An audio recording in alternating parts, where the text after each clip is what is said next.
Zik FM, il est 7h, voici le journal. Mesdames, Messieurs, bonjour. Au sommaire, l'affaire Karim Wade inscrite à la Commission des droits de l'homme en marge de l'Assemblée générale de l'ONU.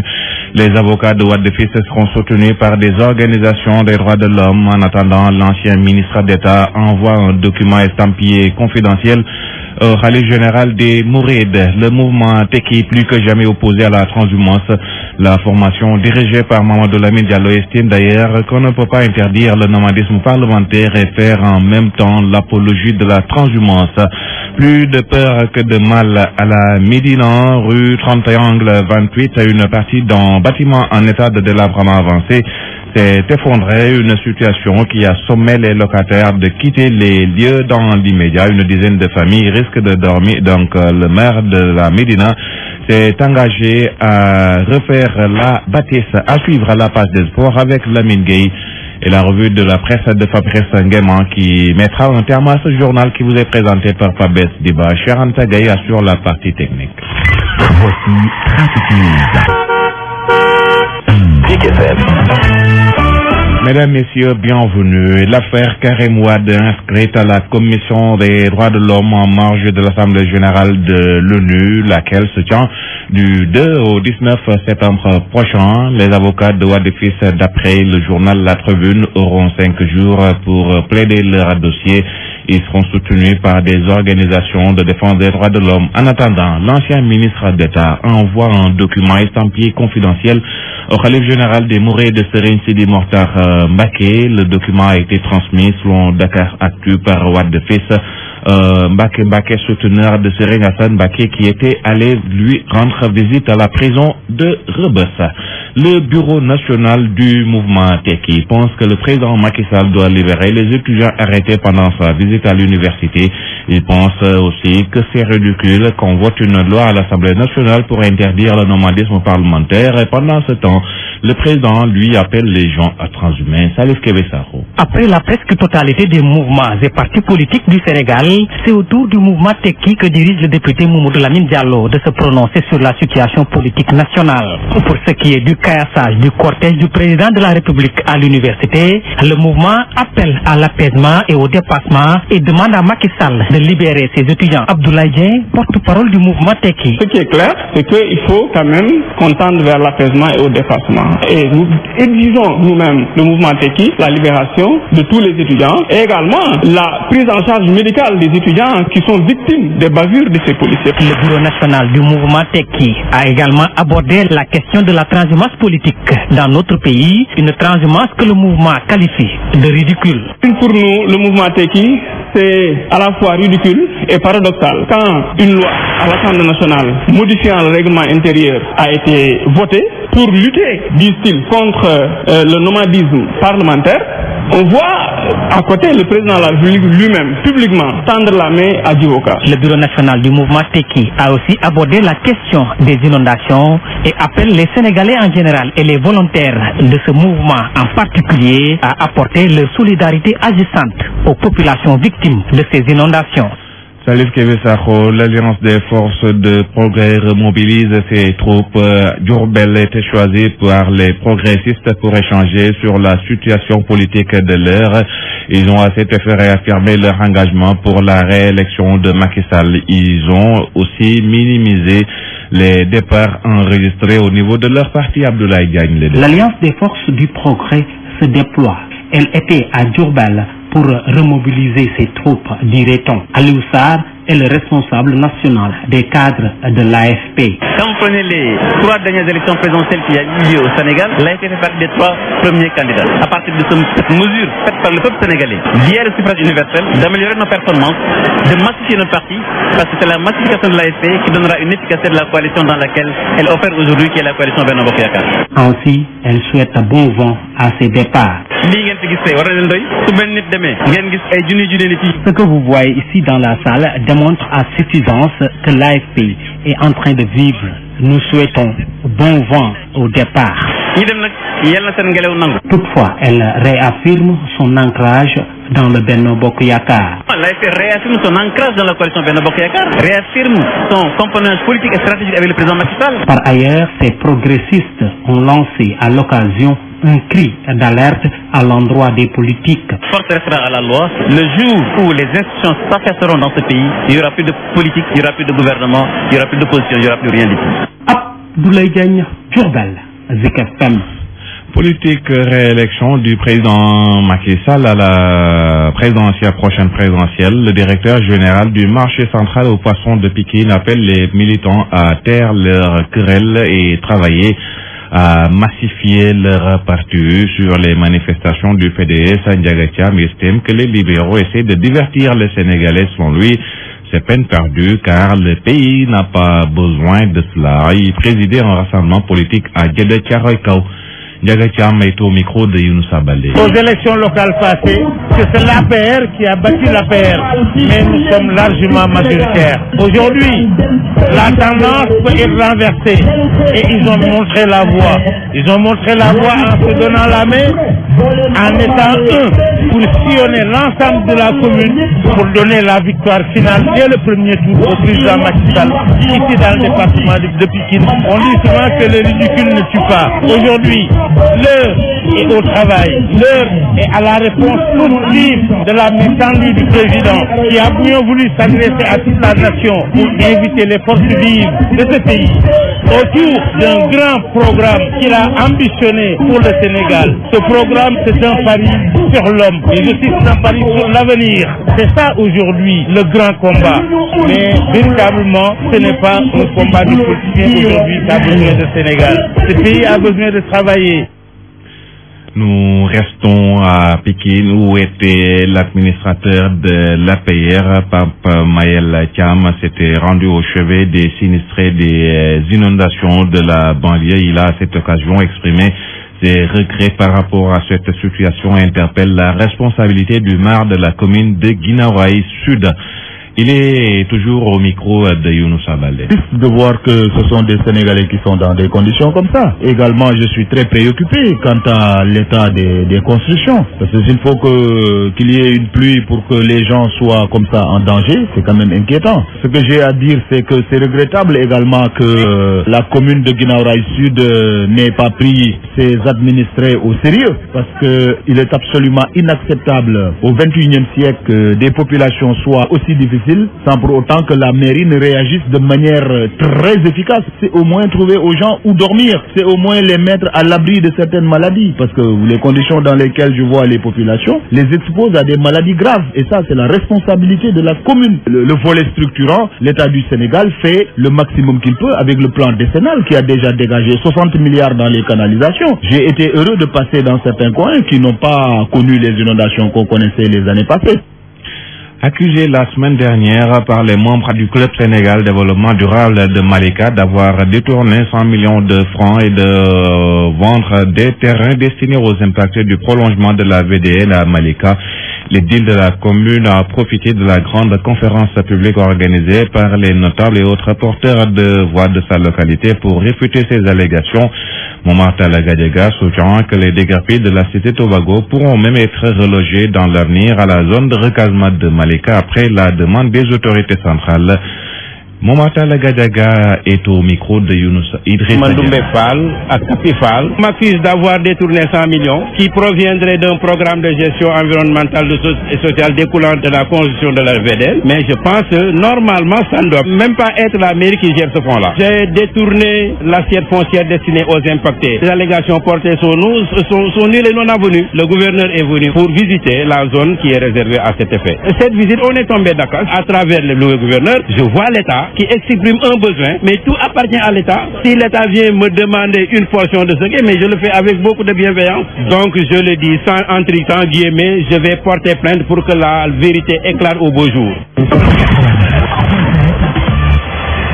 Plus de peur que de mal à la Médina, rue 31 angle 28, une partie d'un bâtiment en état de délabrement très avancé s'est effondrée, une situation qui assommait les locataires de quitter les lieux dans l'immédiat. Le maire de la Médina, qui s'est rendu au chevet de ces familles victimes, s'engage à refaire la bâtisse. Reportage Gouranda. Le stress et l'inquiétude règnent à la rue 31, angle 28 de la Médina.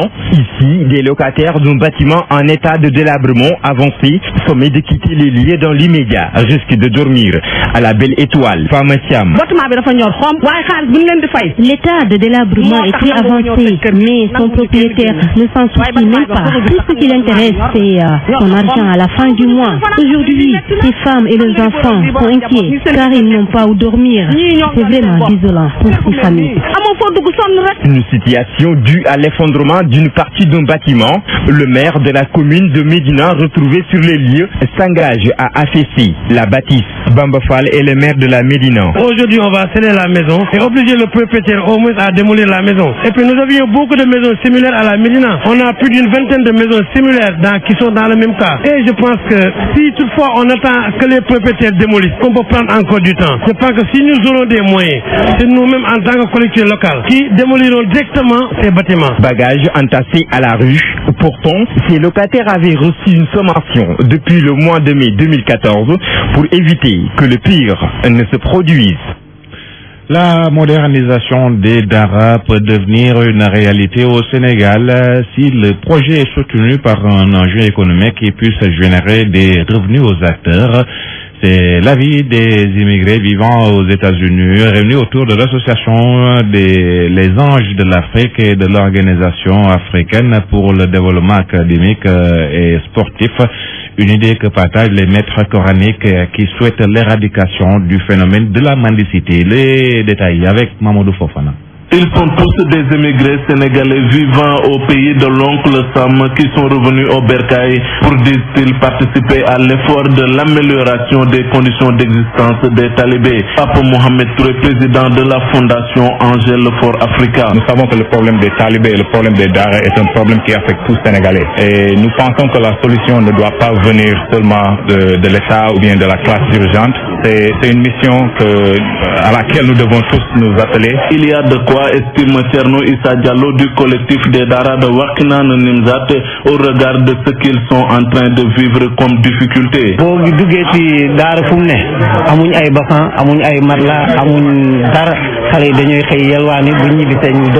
La fondation Angel for Africa et l'Organisation africaine pour le développement académique et sportif déclarent être en phase avec l'État du Sénégal dans sa volonté de moderniser les Dara, mais ils estiment que cette politique doit être sous-tendue par ce qu'ils appellent un engin économique pour que celle-ci puisse devenir une réalité. C'est des programmes sociaux yoo xam ne dafay lekk mais du génnee xaalis, donc il faut nga def loo xam ne day générer ay revenus yoo xam ne xale yi dootuñu génn. Ils sont au total donc 6 Dara de la commune de Wakhinane Nimzatt qui ont bénéficié des largesses des immigrés sénégalais vivant aux États-Unis. Guédiawaye, Mamadou Fofana, Zik FM. Voici Trafic News. Nous les retrouvons par Maguette Amar Diallo. Messieurs, c'est à vous. Merci à vous, Patrice. Nous avons progressé présentement beaucoup de stationnements à hauteur du marché syndicat Batakna. Il y a une intersection Pékin Texaco. Voilà, il y a quelques encablures du marché syndicat. Vous avez la possibilité de contourner cette taxe. Donc, vous avez la possibilité de sortir du côté de chez Mansour aussi. Voilà, à partir de là-bas. Car beaucoup de gens qui sont venus du bord de Pékin, à la lèvre autour de la voie est dégagée, des bâtiments qui sont beaucoup de difficultés. Pas mal de pas. Merci. Pas beaucoup de difficultés sur le trajet des parcelles affinées, à part des ententes. Puis, ramenez moyen mon cadre. Philippe Ado habite deux intersections au croisement 22. Vous allez patienter quelques minutes seulement. Mais c'est pas compliqué pour le moment. Quand vous payez le trajet vous passez, quand vous mettez non, c'est intersection égalité le tout. C'est vrai que dans ce moment, vous faites le tour du rond-point Casbi, pas de difficulté à signaler, pas d'estivage. L'ambassadeur du Koweït au Sénégal invite le khalife général des Niassènes de Medina Baye à enclencher une réflexion afin d'élaborer un carnet de bord pour le monde arabe dans la lutte contre l'extrémisme. Mohamed Fadel Khalaf veut ainsi exploiter l'exemple du Sénégal avec sa diversité de confréries, son islam modéré pour faire régner la paix, la démocratie et la tolérance dans le monde. Et pour le monde arabe, selon lui, donc selon l'ambassadeur qui était donc à Kaolack, Farah Diassé. Conduisant une forte délégation, l'ambassadeur du Koweït au Sénégal s'est rendu chez le calife général de Medina Baye. Au menu de discussion, le problème épineux du monde arabe. J'ai commencé par la Libye, l'Irak, la Syrie. L'hôte a aussi invité le calife Cheikh Ahmed Tidiane Niasse et ses collaborateurs à préparer une étude devant servir de carnet de bord au monde arabe afin de remédier à l'extrémisme. Il nous faut des gens comme Sahab al-Hadar, des psychiatres, des psychologues pour corriger cette déviation de la mentalité des musulmans. Ce n'est pas de notre habitude d'être extrémiste. En effet, Mohamed Fadel Khalaf veut ainsi s'inspirer de l'exemple du Sénégal, remarqué par sa laïcité et sa démocratie, malgré la diversité des confréries. Peut-être avec l'exemple du Sénégal démocratique et d'islam modéré, peut aider notre monde arabe malheureusement malade contre l'extrémisme. Devant le calife de Medina Baye, Mohamed Fadel Khalaf a magnifié le rôle éminemment important du Sénégal dans la recherche de la paix partout dans le monde arabe. Tous les généraux que j'ai vus ici au Sénégal ont participé dans des missions de paix au Koweït, en Irak et partout. Au terme de l'entretien, le calife Cheikh Ahmed Tidiane Ibrahim Niasse a remis alors des exemplaires du livre saint en guise de cadeau, renouant ainsi avec la tradition à Medina Baye. Zik FM, Kaolack, Farah Diassé. Farah Diassé, en plus bref, le bureau régional à Dakar de l'Office des Nations Unies contre la drogue et le crime organise une journée de restitution de sa stratégie régionale de lutte contre la traite des personnes et le trafic illicite de migrants. Sur l'international en Côte d'Ivoire, c'est ce mardi que le dernier jour du dépôt des candidatures de la commission électorale indépendante, des dépôts des candidatures donc à la commission électorale indépendante en vue de l'élection présidentielle du 25 octobre prochain. On dénombre ce mardi matin 19 candidats, dont 2 poids lourds. Mamadou Koulibaly, président du Parti Liberté pour la République leader, et Kwadjo Kona Bertin, dit KKB, qui ont déposé hier leur dossier. Et puis au Burundi, les opposants réels ou supposés au président Pierre Nkurunziza sont couramment victimes de torture, frappés à coups de barres de fer ou brûlés à l'acide par les forces de sécurité. C'est ce qu'a dénoncé Amnesty International selon les témoignages recueillis par l'organisation. Tant la police que le service national de renseignement multiplient les tortures. Les détenus sont frappés avec des câbles électriques, matraques, barres de fer, violemment piétinés, menacés de mort. Au fond, l'objet de chaque d'exécution. Le rapport comprend aussi le témoignage du journaliste burundais Esdras Nikoumana, correspondant de Radio France Internationale, arrêté le 2 août dernier par les services de renseignement et sévèrement battu durant 2 heures.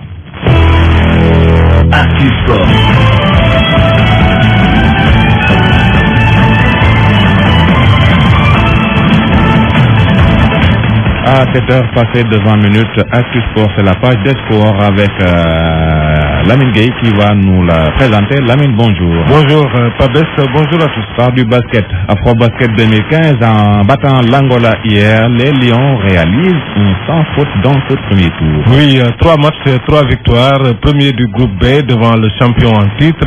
Pour l'instant, les Lions tiennent l'Afro-Basket par le bon bout et marquent déjà les esprits. Retour sur cette performance des Lions dans cette première phase de l'Afro-Basket et le match de prestige face à l'Angola. Antoine Mendy permet au Sénégal de gagner sur le fil. Ce panier à l'ultime tiercé du match hisse les Lions à la tête du groupe B. Les Lions ont donc réussi leur phase de poule. 3 victoires en autant de sorties. Le match était serré et physique. Les Angolais avaient beaucoup plus de réussite sur les tirs à distance. À un moment, les protégés de Cersar n'ont rien lâché. Au contraire, ils ont montré d'audace et de cran lors des moments les plus difficiles du match. Ainsi, le leadership de cette poule B revient aux Lions de la Teranga. Le Sénégal a coiffé au poteau le tenant du titre, l'Angola, l'équipe tant attendue, l'équipe jugée meilleure en Afrique. Une rencontre qui s'annonçait aux allures de finale, ouf de soulagement pour les coéquipiers de Gorgui Sidjan, meilleur joueur en statistique. Malgré cette performance des Lions, il y a encore des choses à améliorer. C'est l'avis de notre consultant Ibrahim Djemé, coach de Mermoz. Il est convaincu que le team Sénégal peut mieux faire, surtout avec le meilleur, sans doute le meilleur joueur du tournoi, Gorgui Sidjan, qu'il faut à tout prix, à ses yeux, protéger davantage contre les équipes et tous les systèmes qui ne visent qu'à l'anéantir. Ibrahim Djemé, notre consultant, est joint par Sohna Fall. Ils ont fait un match correct, ils ont fait un match réaliste, ils sont allés chercher des Angolais sur le cas de Gorgui Sidjan. Maintenant, il faut essayer de trouver la parade, c'est-à-dire à chaque fois qu'il y a 2-2, donc il y a quelqu'un qui est libre. Et il faut essayer de trouver ce quelqu'un-là et que ce quelqu'un-là puisse jouer le basket. Donc il faut le mettre dans les conditions de jeu. Donc là, c'est l'espace de travail par rapport à ça et j'espère qu'ils sont assez bons et se qualifiés pour pouvoir le faire. C'est des moments de déconcentration, c'est des moments d'euphorie. Donc il faut savoir gérer, il faut savoir canaliser ces trucs-là. Donc maintenant, c'est au staff technique de faire le travail et de parler aux gosses et de leur dire de prendre le temps. Pourquoi c'est un match de basket, c'est un match qui se joue sur 40 minutes. On peut te mener de 20 ans, bien 10 ans, tu vas revenir. Il faut prendre le temps, il faut prendre le temps de mettre des systèmes de jeu. Et si on peut, par exemple, aller conclure sur comme ça, il faut le faire, il faut essayer de tirer les enseignements. Maintenant, Lamine, place au deuxième tour et les huitièmes de finale dès aujourd'hui. Alors, on peut dire que les choses sérieuses débutent avec les phases de poule derrière. Place aux éliminatoires directs, les Lions, premiers de leur groupe B, héritent de l'Ouganda. Ce sera mercredi à 21h. À suivre dès 13h30 aujourd'hui, Égypte-Zimbabwe, 16h Angola, République centrafricaine, 18h30 Côte d'Ivoire-Mali, ça c'est une affiche à suivre. Et puis la Tunisie, pays organisateur, qui va jouer le Maroc, le Sénégal, je vous ai... Maghreb. Oui, une affiche entre deux pays maghrébiens. Le Sénégal, c'est demain donc, 21h. Demain également, à suivre Cameroun-Algérie, Cap-Vert-Gabon ou Nigeria-Mozambique. C'est l'affiche complète. L'affiche complète de ces huitièmes de finale. Nous changeons de discipline pour parler de football. Lamine, Amara Babi, désormais sans club, est évincé de la liste des Lions. Oui, il a été écarté par le sélectionneur Aliou Cissé. Selon un communiqué qui nous est parvenu, le jeune international n'a plus de club pour l'instant. Il a résilié à l'amiable son contrat avec Auxerre qui l'employait. Le joueur s'était absenté durant 2 jours aux entraînements pour des raisons familiales selon son entourage, mais le club était resté sans nouvelles.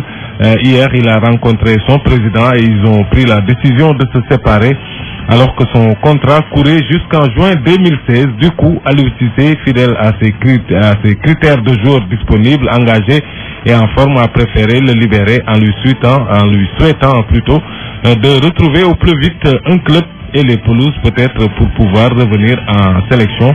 Le Sénégal, je vous le rappelle, se déplace à Windhoek pour jouer la Namibie. Ce sera le 5 septembre. Match comptant pour le deuxième tour de la CAN Gabon 2017.